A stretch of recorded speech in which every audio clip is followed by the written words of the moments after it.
Graça e paz, irmãos. Ainda na dependência do Senhor, como falou Décio, quero abrir com os irmãos aqui Romanos, capítulo 12.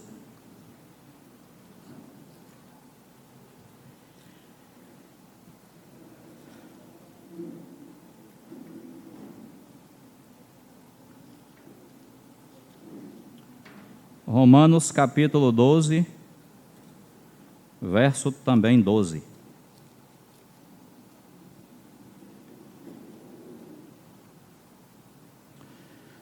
Amém, Jesus. Ainda dependendo do Senhor, colocamos esse momento mais uma vez nas tuas mãos, crendo que é o Senhor quem edifica a tua casa. Que de fato o Senhor seja com quem fala e com quem ouve, porque todos nós dependemos do Senhor. Que o teu Espírito mesmo venha ministrar a tua palavra aos nossos corações, de acordo com a necessidade de cada um que o Senhor bem conhece, de acordo com a tua vontade nessa manhã. Detém, Senhor, as obras das trevas, todo o levante do inimigo. Seja conosco, seja com o ambiente, seja com tudo isso aqui para a tua glória. Humildemente te pedimos em nome de Jesus. Amém. Irmãos, Romanos 12, 12 diz assim: regozijai-vos na esperança, sede pacientes na tribulação, na oração perseverantes. Repetindo, é um versículo pequeno. Regozijai-vos na esperança, sede pacientes na tribulação, na oração perseverantes. Nós temos um versículo aqui curto, e nesse versículo curto nós temos 3 mandamentos. Amém? 3 instruções, 3 orientações para mim e para você, para a igreja do Senhor. Então, o primeiro é: regozijai-vos na esperança. O segundo é: sede pacientes na tribulação. E o terceiro é: na oração perseverantes. Amém? Romanos 12, irmãos. Romanos é assim, é interessante relembrar a forma como o Espírito escreveu a carta aos Romanos. Por quê? Porque Romanos, a gente costuma dividir assim. Romanos do capítulo 1 ao capítulo 8 vem falar da obra de Cristo e a aplicação dessa obra na nossa vida, do 1 ao 8. Capítulos 9, 10 e 11 falam de Israel, falam do povo terreno do Senhor, que hoje está esquecido, que hoje muitos têm amaldiçoado, muitos têm renegado, né? Mas está lá, o Senhor está preservando aquele povo. Israel, quando a gente olha no mapa, Israel parece uma formiga no meio do mapa mundi, de tão pequeno que ele é. E ele é rodeado de nações inimigas que o odeiam, mas ninguém tem coragem de fazer nada contra ele. Até tenta. O Hamas lança foguete, de vez em quando tem atentado, mas o Senhor está preservando lá o seu povo. E Romanos 10, 9, 10 e 11 fala que o Senhor vai um dia voltar a tratar com Israel. 9, 10 e 11. A partir do 12, Romanos fala sobre a vida da igreja. Do 12 ao 16, a igreja e a obra. E o capítulo 12 tem várias instruções, e no meio delas tem essa aqui que nós lemos. Regozijai-vos na esperança, sede pacientes na tribulação, na oração perseverantes. Então, eu começo, irmãos, orando para que o Espírito Santo nos faça prestar atenção naquilo que Ele está nos dizendo. Porque está escrito é para a gente prestar atenção, está escrito é para a gente praticar. E a ordem, nós aprendemos assim e ensinamos assim.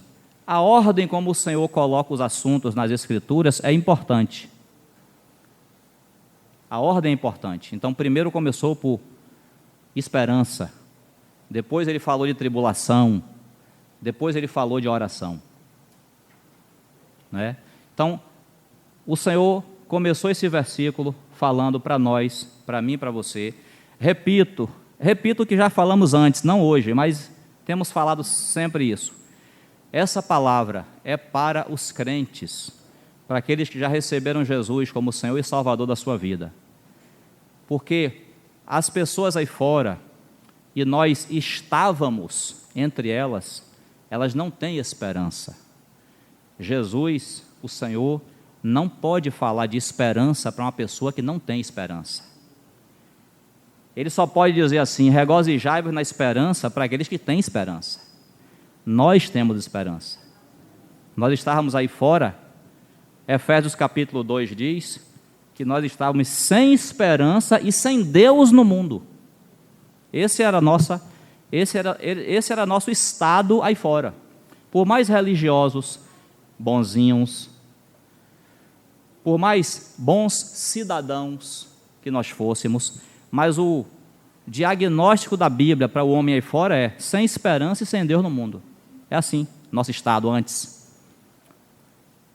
Estávamos sem esperança, não sabíamos do amanhã, não sabíamos qual seria o nosso destino. Eu não sei você, mas eu fui criado numa tradição católica, minha família, e eu já tinha ouvido falar que um dia haveria o juízo final. Mas veja, o homem aí fora é tão sem esperança que o meu pensamento era assim: tudo bem, vai ter o juízo final, mas eu acho que eu serei absolvido nesse juízo. Eu acho que eu passo pelo juízo e não serei condenado. Eu acho. Está vendo? Onde estava a minha esperança? Qual era a base do meu achar? Minha justiça? O que eu achava de mim mesmo? Não é? Então, no fundo, nós não tínhamos esperança. Mas agora nós temos esperança. A Bíblia está dizendo: regozije-se, alegre-se na esperança que você tem. Porque a esperança que nós temos é uma pessoa. A esperança que nós temos é Cristo Jesus, que primeiro veio se dar na cruz pelos nossos pecados. Nós acabamos de partir o pão aqui. E quando Ele se entregou, Ele nos reconciliou com Deus. E essa reconciliação não ficou lá na história, na cruz, atingiu a mim e a você no tempo de cada um. Em 1985, eu ia fazer 15 anos de idade, o Senhor me revelou esse grande amor dele por mim. Naquele dia eu conheci o amor de Deus. Você, na sua data, você conheceu o amor de Deus, na sua data, no seu tempo, no dia em que Ele te falou, você conheceu esse amor. Então não ficou lá na história, Ele veio e nos alcançou com esse amor. Nos alcançou com essa reconciliação, nos deu vida. É o mesmo capítulo 2 de Efésios que fala que nós estávamos sem esperança e sem Deus no mundo, inicia falando: Ele vos deu vida, estando vós mortos nos vossos delitos e pecados.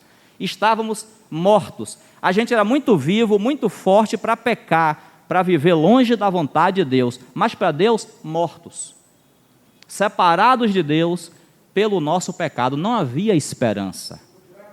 Não existe isso de eu achar que eu estarei na presença de Deus e serei absolvido. Achar em quê? Baseado em quê eu acho? Na minha justiça? A Bíblia diz em Isaías 59 que a nossa justiça é como o trapo da imundície.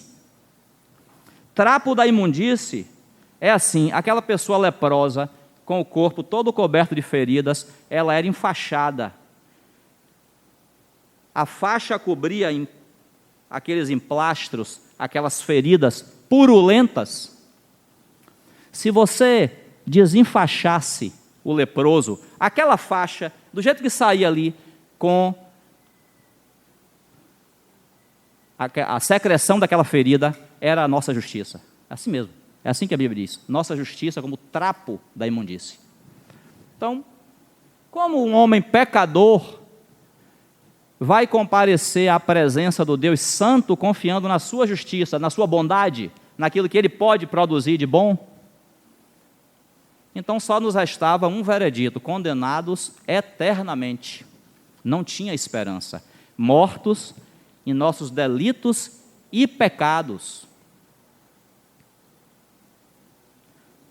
O Senhor veio ao nosso encontro, nos restaurou, nos lavou com seu sangue, nos reconciliou com Deus.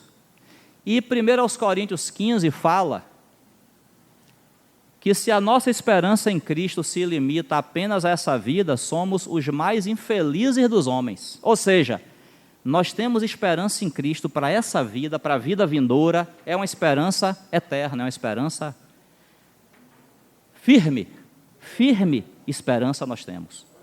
Então não é só para essa vida, é muito bom viver com Cristo, é muito bom servir ao Senhor, por mais dificuldade que tenha, por mais, é a segunda parte do versículo, seja paciente na tribulação, é a segunda parte do versículo, mas é muito bom servir a Jesus, mesmo enfrentando tribulação.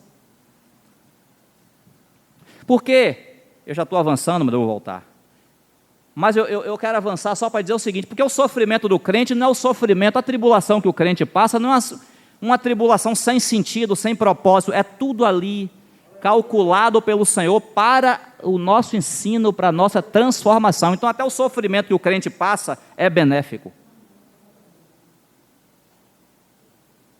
E o Senhor nos deu tudo isso, irmão. A gente estava lá jogado lá no mundão, servindo ao inimigo, servindo a nós mesmos, servindo aos ídolos. Hoje a gente está na presença do Senhor. É ou não é um motivo para se alegrar?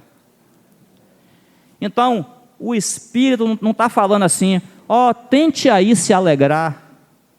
Faça aí um esforço para você ficar alegre. Bote aí um sorriso no rosto. Vá, se esforce. Não se esforce não. Você tem esperança.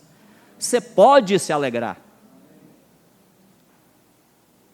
O Senhor não vai pedir nada para nós que Ele próprio já não tenha nos dado antes. Então, quando o versículo começa assim, regozijai-vos na esperança, ele está dizendo, vocês de fato têm motivo para se regozijar. Vocês de fato têm motivo para se alegrar. Às vezes, eu encontro com aquele versículo de Paulo, lá aos Filipenses, que ele fala assim, alegrai-vos no Senhor, outra vez vos digo, alegrai-vos. E eu fico imaginando uma pessoa desavisada lendo aquele versículo ali, uma pessoa passando por um bocado de sofrimento, de luta, ela diz assim, Paulo, eu estou aqui na pior e você mandando eu me alegrar. Primeiro que não é Paulo que está mandando, é o Senhor através de Paulo. E segundo, uma pessoa incrédula pode até pensar isso, mas o crente não. O crente sabe que nós temos motivo para nos alegrar. Então o versículo começa dizendo assim, regozijai-vos na esperança. Você tem esperança. O mundo aí fora está sem esperança, porque o mundo, ele tem esperança nas coisas palpáveis, nas coisas que ele pensa que vão trazer benefício para ele. O mundo tem esperança na vacina, o mundo tem esperança na ciência, na medicina, na bondade do homem. Ou seja, o mundo aí fora tem esperança vã. Nós, como diz o próprio texto de Coríntios 15, nós esperamos em Cristo. Então, por isso nós podemos dizer, nossa esperança é uma pessoa, não é um pensamento positivo. Eu acredito firmemente que meu futuro vai ser brilhante. Não, se eu acreditar ou se eu não acreditar, Jesus é uma pessoa, continua imutável, não tem sombra de variação no nosso Senhor. Então, nós, irmãos, não só aqui a gente não, mas o povo de Deus, espalhado por essa cidade, espalhado pela face da terra, é o único povo que, mesmo no meio da tristeza, do sofrimento, da tribulação, ele tem motivo para se alegrar. Por quê? Porque ele tem esperança. Volte comigo só algumas páginas aí, em Romanos mesmo, Romanos capítulo 8. Romanos capítulo 8, verso 24. Só voltando aí um pouquinho. Romanos 8, 24 diz assim, porque na esperança fomos salvos. Ora, Esperança que se vê não é esperança, pois o que alguém vê, como o espera? Mas se esperamos o que não vemos, com paciência o aguardamos. Romanos capítulo 8, ainda falando sobre a obra de Cristo, o Espírito através de Paulo vai dizer que existem sofrimentos no tempo presente, mas esses sofrimentos não são para comparar com a glória que há de ser revelada em nós. Isso está em Romanos capítulo 8, nesse capítulo que a gente leu. E aí, o versículo 24 diz assim: porque na esperança nós fomos salvos. Eu e você, nós fomos salvos na esperança. Quando você ouviu o Evangelho, a palavra que você ouviu, que eu ouvi, mesmo que não tenha sido literalmente isso aqui, mas o Evangelho que nós ouvimos foi o seguinte: se arrependa, creia, se volte para Deus, Ele vai perdoar seus pecados, vai te dar vida eterna, vai te dar seu Espírito, vai transformar sua vida e, por fim, vai levar você para morar com Ele. Na esperança nós fomos salvos. Ou seja, nós já começamos a vida cristã recebendo uma palavra de esperança. Não vai ficar assim, vai mudar, vai melhorar, o Senhor vai completar a obra que Ele começou. Nós fomos salvos na esperança. Faz parte da nossa vida cristã viver de esperança. E não é uma esperança vã, não é uma esperança que não vai ser cumprida, porque quem garante é o próprio Senhor. Efésios capítulo 1 diz que quando nós ouvimos o Evangelho da salvação, nós cremos no Senhor e nós recebemos o Espírito. Ele colocou em nós o seu Espírito.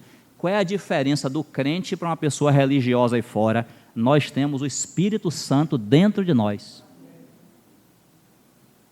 Não é porque o crente não bebe, não fuma, não mente, isso é muito bom. Mas a nossa diferença para as pessoas aí fora não é exterior, é interior. Nós temos a vida de Deus dentro de nós. Recebemos essa vida no momento em que nós cremos. E Efésios 1 vai dizer que o Senhor colocou o Espírito em nós como uma garantia de que Ele vem resgatar a sua propriedade. Ele vem buscar o seu povo. Na oração de João 17, o Senhor fala assim: porque a minha vontade, Pai, é que onde eu estiver, eles estejam comigo também. Então, está vendo? Nós estamos passando um tempo aqui, mas olha que esperança maravilhosa. Nós estamos passando um tempo aqui necessário para que nós sejamos transformados, trabalhados pelo Senhor, porque o fato de a gente ter se convertido não quer dizer que naquele dia a gente se tornou perfeito, não. Quanta coisa tem na nossa vida que o Senhor precisa trabalhar. Não é assim? Quanta coisa na nossa vida tem que o Senhor precisa transformar. É esse tempo que a gente está passando aqui. Mas olha a nossa esperança: aquele que começou boa obra em vós, há de completá-la até o dia de Cristo Jesus. Está vendo? Vai ter fim, e vai ter um fim glorioso, porque Ele garante. Ele é o arquiteto e o edificador. Ele fez a planta, Ele está construindo, e no final Ele vai colocar a pedra de arremate. Está construída, a Nova Jerusalém, está edificada. Essa é a esperança em que nós fomos salvos. E diga-se de passagem, irmãos, é uma esperança que nos sustenta nessa vida, porque não é como o diabo aí fora prega, muitas vezes, que a gente só tem esperança lá, tipo Marta. Tipo Marta. Marta, teu irmão há de ressurgir. Ô Senhor, eu sei, lá no último dia ele vai ressurgir. Não, Marta, aqui, agora. Eu sou a ressurreição e a vida. Está vendo? Às vezes, a gente está falando assim: ô Senhor, eu sei que lá na eternidade, não, aqui, nossa esperança é aqui. O Senhor está conosco aqui também. E vai estar conosco até a eternidade. A eternidade não passa, então vai estar conosco para sempre. Às vezes a gente está igual a Marta, aquela fé: eu sei, Senhor, lá, quando não tiver mais graça para mim, vai acontecer. Não, Marta, vai acontecer aqui agora. Então o Senhor precisa nos lembrar que não é assim, eu me converti e lá no futuro eu vou encontrar com Ele. Não, Ele já está comigo. Já está comigo.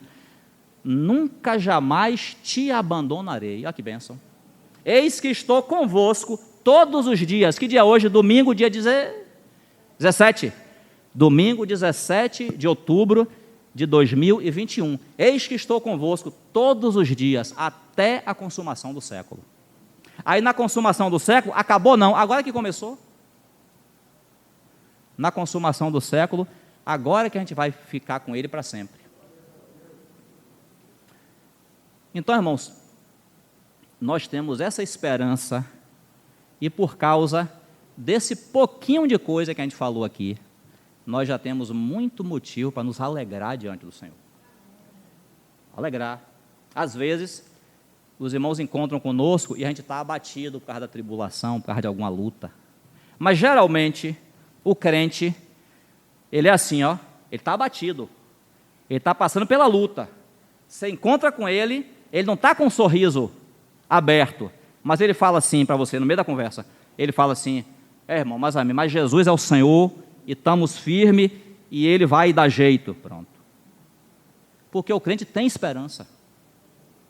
O crente sabe que a batalha já está ganha. Então a Bíblia está dizendo, se alegre nessa esperança, se regozije nessa esperança. Quando a gente vem aqui para o partir do pão, tudo que é lembrança negativa ou ficou em casa, ou ficou da porta para fora. Quando você olha para essa mesa, meu Deus, o que é que eu tenho mais? Eu só tenho que me alegrar. O Rei do Universo, eu estava perdido e veio me buscar. Olha para isso. Tem coisa maior? Então se regozije, se alegre nessa esperança que o Senhor me deu, que o Senhor te deu. Agora, tem o meio do versículo, né? É como Romanos 8, que nós lemos, não lemos o versículo, mas citamos, né? Tem sofrimento na vida do crente, tem tribulação, tanto que o Senhor levanta para nos provar, para fortalecer a nossa fé, como tem às vezes tribulação que nós provocamos, porque a gente é complicado, porque a gente é pecador, a gente precisa de transformação, então às vezes a gente mesmo dificulta as coisas. E o Senhor permite. Aí, aquela tribulação, aquela luta, que Pedro fala assim, ó, não estranheis o fogo ardente que se acendeu, destinado a provar-vos. Às vezes, você está se sentindo no meio do forno, ligou o forno, você está no meio daquela quentura ali. O Senhor, muitas vezes, vai levantar situações para nos provar. Inclusive, Paulo e Barnabé, quando pregavam o Evangelho lá em Atos, ele disse que eles falavam que importa que através de muitas tribulações a gente entre no reino de Deus. Está vendo? Então a vida do crente não é só porque eu me converti, estou reconciliado com Deus, é um mar de rosas. Não, vai ter tribulação, vai ter sofrimento, vai ter provação da fé. Por quê? Porque não é, já falamos isso aqui uma vez, e os irmãos compreendem bem, não foi à toa que Jesus comparou a nossa conversão ao novo nascimento. A pessoa nasce de novo. O Senhor usou a palavra correta, a palavra sábia. É um novo nascimento. Por quê? Porque ninguém nasce já com 20, 30 anos. Nasce com 0 ano. Nasce um bebê. E aquele bebê vai precisar de certas condições, vai precisar de certos cuidados para crescer e se tornar um adulto, um homem, uma mulher de valor, útil, mas começa como um bebezinho. Então, todas essas provações, toda a tribulação que o crente vive é visando o nosso crescimento, a nossa transformação. Então, por isso que o versículo, o mandamento seguinte é: na tribulação, seja perseverante, seja paciente, desculpe, seja paciente na tribulação. Por quê?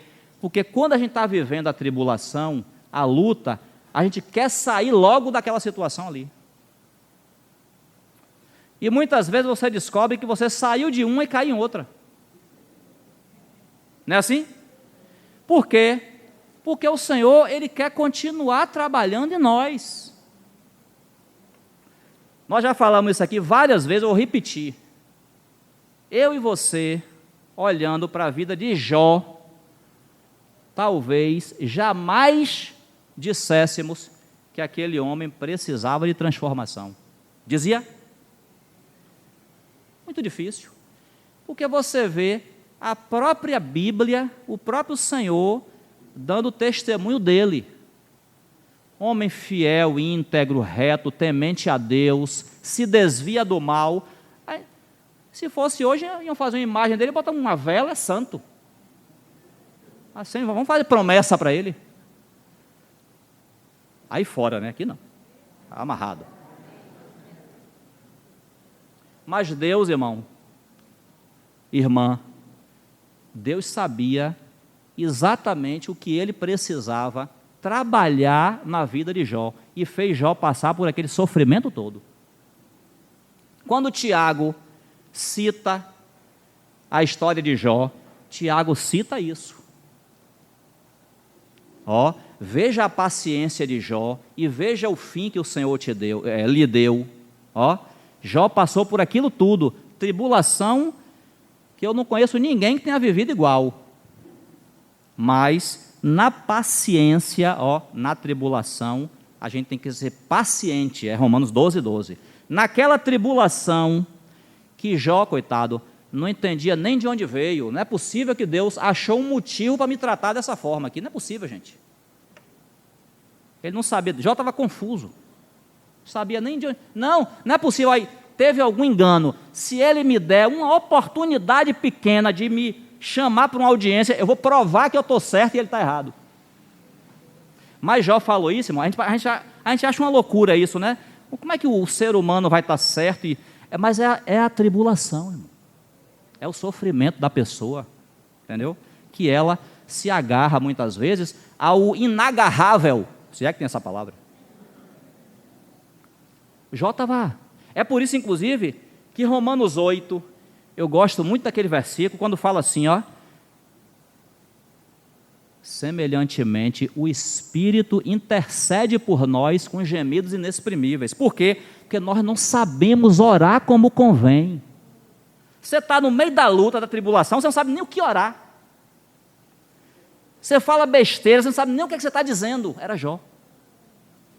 Mas graças a Deus tem um Espírito dizendo assim, não, pai, não é isso que ele quer dizer, não, é isso aqui. Aí traduz a oração para a gente, para Deus. Está vendo? Porque Romanos 8 diz que o Espírito conhece a mente de Deus.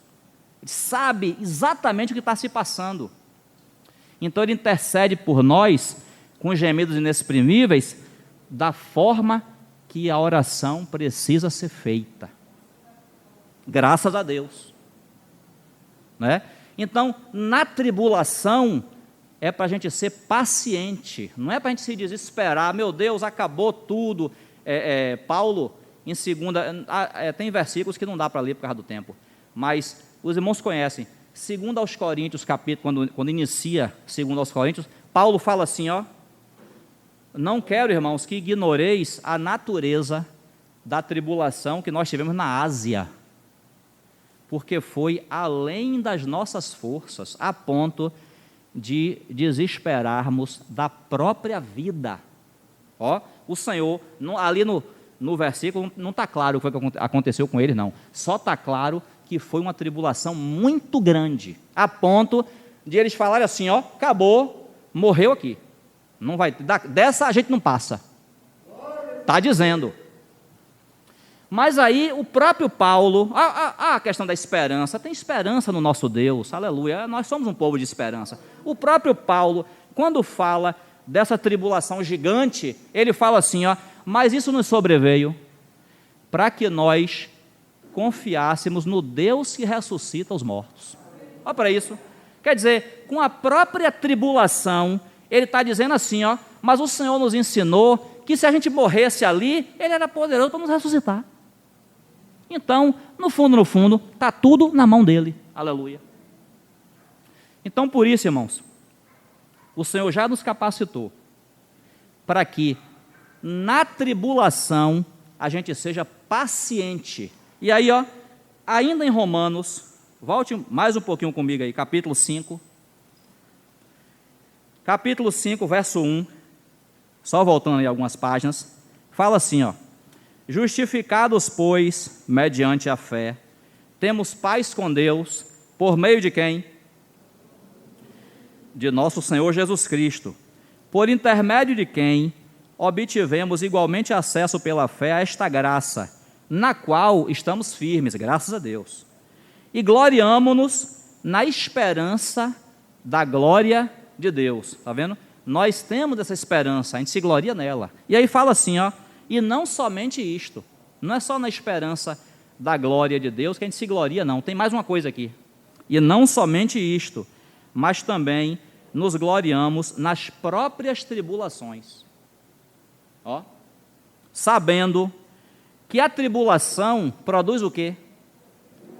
Perseverança. Está vendo? A pessoa está ali, o crente está ali, vivendo aquela luta, mas ele está paciente ali, confiando no Senhor, que o Senhor vai sustentar ele.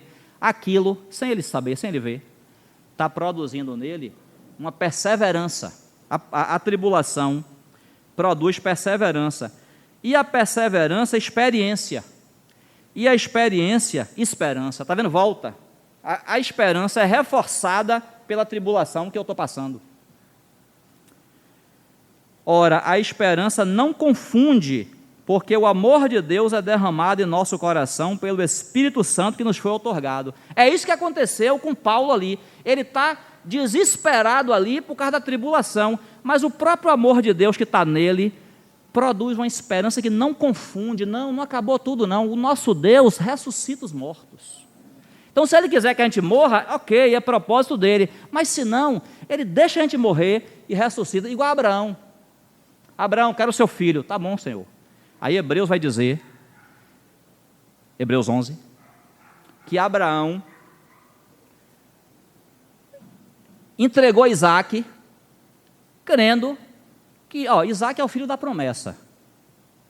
Isaac é o filho que o Senhor me deu. Agora, ele está pedindo, Senhor, que negócio meio sem explicação, né? Não entendi nada, mas tudo bem, ele não pode ressuscitar? Pode. Aí diz que Abraão entregou Isaac na esperança de que, se o Senhor quisesse, ele poderia passar pela morte, mas ressuscitar.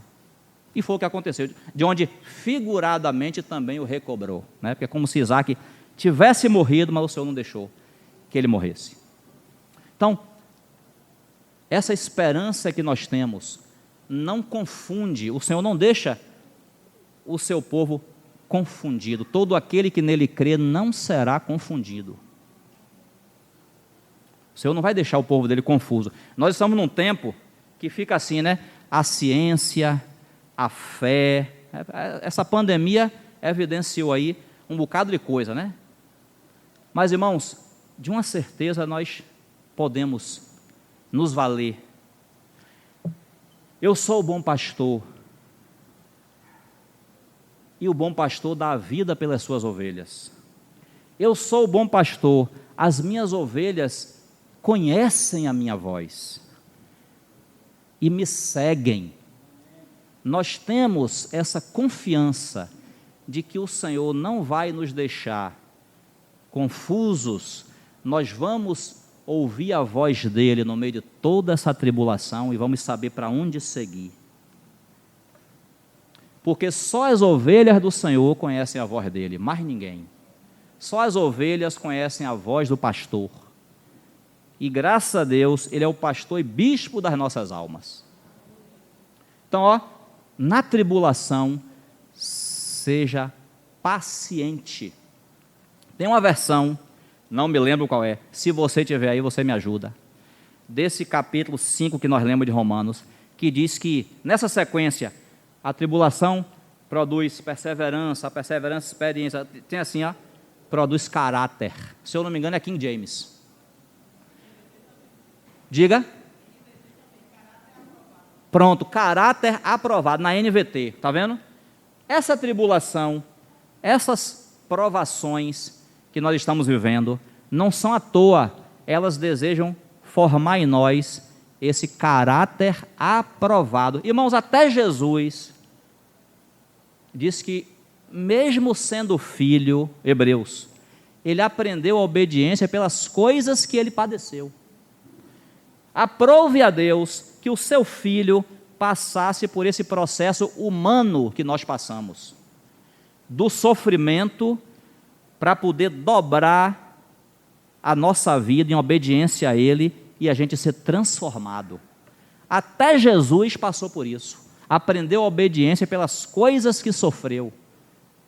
Nós também vamos ser trabalhados, vamos ser transformados por essas tribulações que nós vivemos. Por isso que Pedro fala assim, ó, não estranhe o fogo ardente. E de repente estava tudo bem, mudou tudo da noite para o dia, não estranhe. Não estranhe. Seja paciente na tribulação. E a terceira parte do versículo é importantíssima. Na oração, seja perseverante. Várias vezes, nas Escrituras, o Senhor nos Evangelhos encoraja o seu povo a orar, a buscar o Senhor em oração. Acho interessante, não vamos ler por causa do tempo, mas você conhece, Lucas 18, quando o Senhor conta aquelas duas parábolas, uma é a do juiz, iníquo, e a outra é a do fariseu e do publicano, é Lucas 18. O capítulo começa assim, ó, então Jesus contou essa parábola para mostrar o dever de orar sempre e não esmurecer. Está vendo? O Espírito escreveu aquilo ali, ó, que aquela parábola Jesus contou para mostrar a nós que era para a gente orar sempre e não desistir de orar. Ore, ore e ore. Então, o terceiro mandamento aí de Romanos 12 é, na oração, seja perseverante. Então você tem as reuniões de oração da igreja, onde nós nos reunimos para orar pelos assuntos do reino de Deus. Mas você tem também a vida individual do crente de oração. Tessalonicenses vai dizer assim, ó, orai sem cessar, ore sempre, não pare de orar, ore, ore e ore. Por quê, irmãos? Porque no contexto do versículo, ele falou da esperança, ele falou da tribulação, onde nós devemos ser pacientes, e ele falou da perseverança em oração. Não perca esse contato com Deus, não perca essa comunhão com Deus em oração, porque você já está no meio da tribulação. De onde vai vir sua força para você ser paciente? Orando em todo o tempo, sendo perseverantes na oração. Esse é um ponto importante para a igreja. Quando a gente não está orando, a gente está distraído. E graças a Deus que na Bíblia não tem uma posição de oração. Eu só posso orar de joelho. Não tem isso na Bíblia. Eu só posso orar deitado. Não. Na Bíblia tem várias posições de oração. Por quê? Para mostrar que o combustível da oração está no nosso espírito. Então você pode estar lavando os pratos e orando. Você pode estar trabalhando e orando. Você pode estar dormindo e orando. Orai sem cessar. Não perca essa comunhão com Deus, porque isso é fundamental para que a gente fique firme, inclusive apresentando nossas tribulações ao Senhor, apresentando as tribulações dos outros ao Senhor. Filipenses 4, 7 fala assim, ó, em tudo, pois, em tudo, não deixou nada de fora, em tudo, porém, sejam conhecidas diante de Deus as vossas petições. O que você tiver para pedir, peça. Não quer dizer que Ele vai responder, mas peça, é para você pedir. Em tudo sejam conhecidas diante de Deus as vossas petições pela oração, pela súplica, com ações de graças. E a paz de Deus, que excede todo entendimento, guardará os vossos corações e as vossas mentes em Cristo Jesus. Está vendo? Porque você orou, você colocou diante do Senhor, então você descansou. Olha, Senhor, já entreguei. Você não vai parar de orar, não, mas você vai descansar. Você vai dizer, Senhor, tenho estado diante do Senhor, orando por isso, está nas tuas mãos, Senhor. Na oração, perseverantes. É a terceira parte do versículo. Para quê? Para que a gente não fique distraído. Uma vez uma irmã, ela passou por uma situação que ela fez uma cirurgia e lá deu uma intercorrência lá, no meio da cirurgia, ela foi para a UTI, foi uma agonia. Conversando com ela falou assim, irmão, nessa hora, a gente não lembra nem de orar. Você está tão envolto ali na situação, que, meu Deus, você fica com a mente. E eu falei, é verdade, irmão, é verdade. Graças a Deus que o Senhor está intercedendo por nós. Mas mesmo assim, o incentivo é, ore, coloque a situação diante do Senhor, coloque os irmãos diante do Senhor, coloque sua família diante do Senhor, seu marido, seu emprego, ore, seja perseverante na oração, não perca essa comunicação com Deus, porque é tão importante manter essa comunhão com Deus. E outra, a palavra perseverante, na oração, você tem que ser perseverante, porque vai dar cansaço. Você vai dizer assim, mas eu já orei, mas todo dia eu oro por isso. Não, seja perseverante. Você orou ontem, ore hoje. Na reunião de oração passada, a gente orou por esse ponto, mas hoje o Senhor está dando encargo para orar de novo. Ore de novo. Perseverança na oração, porque nós não sabemos quando o Senhor vai responder, se vai responder, então a gente tem que estar diante dele, colocando o assunto. Vai chegar um momento que ele vai dizer assim, não ore mais não, que eu já resolvi já. Não ore mais não, que eu já dei a providência aqui. Mas enquanto não tem essa certeza, ore com perseverança. Amém? Eu quero terminar, irmãos, dizendo que são 3 mandamentos. Não está colocando aqui como uma coisa opcional. Não, talvez faça isso, não. Se alegre na esperança. Na tribulação, seja paciente.